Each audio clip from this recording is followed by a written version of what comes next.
શું કરો ભાઈ? કાંઈ નહીં. ભણવાનું ચાલુ છે? હા. કયામ ભણો? 11માં. 11 પાસ કરીને 12 પાસ કરવાનું. હા.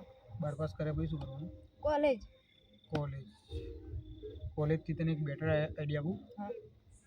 આઈટીઆઈ કરી? હા. આઈટીઆઈ કરી લેજે.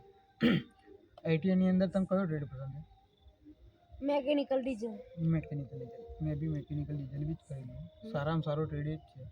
બીજા મતલબ વાયરમેન, ફિટર એ બી સારા જ આવે. એ કરી લેજે તો તને ઓટોમોબાઈલ કંપની તને કોઈ બી તને નોકરી આપી દેશે. કોલેજમાં બી તને નોકરી મળે પણ એમાં શું હોય, એમાં તારું બધું મતલબ પૂરું બહુ કરવું પડે મતલબ. અને આઈટીઆઈમાં મતલબ શું, તારે 1 વર્ષનો કોર્સ કર્યો ને તો ભાઈ ઓટોમોબાઈલ કંપની તમારી આઈટીઆઈની અંદર જ તમારે ઇન્ટરવ્યૂ લેવા આવે. અને કોલેજની અંદર તમે એમએ કરો, બીએડ કરો, બધું તમારે બહુ પાસ કરવું પડે. એમાં તમારે 3 વર્ષ તો એમાં તમારા વેસ્ટ જતા રહે. અને પેલું 1 વર્ષ મહેનત કર્યા પછી તમારે ઓલરેડી નોકરી મળે.